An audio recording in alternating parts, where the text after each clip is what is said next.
O, balik. Thank you po. Embassy.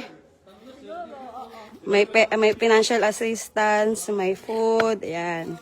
Ayan po yung mga natanggap namin today. May bread.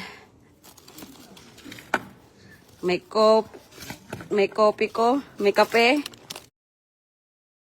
Putang ina. Ate, binigay din ba ng embassy yung relo mo na ginto?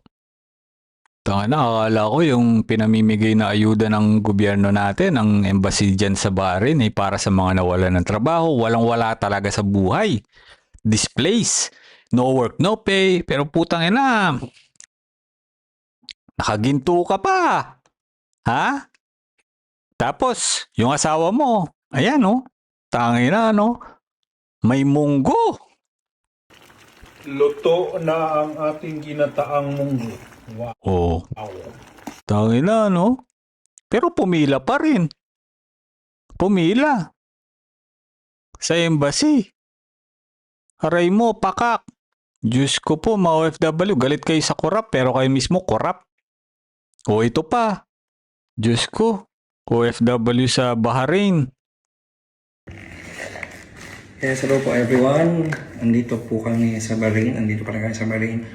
Actually, galing na po yung Philippine Embassy dito kanina sa hotel kung saan kami nagstay. O kalahin mo nga naman, ano? Embassy pa pumunta sa hotel nila. Tapos, nag-video. Pasasalamat ba yan o pagpe-flex kung anong binigay sa inyo? Look at this. Diba? Oh. Distress ka ba, boss? Distress ba to?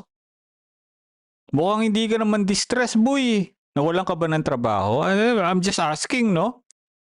Sure ba talaga to? O bakit meron kang ganito? Dinner sa Bahrain. Yay! Putang ina! Alam nyo,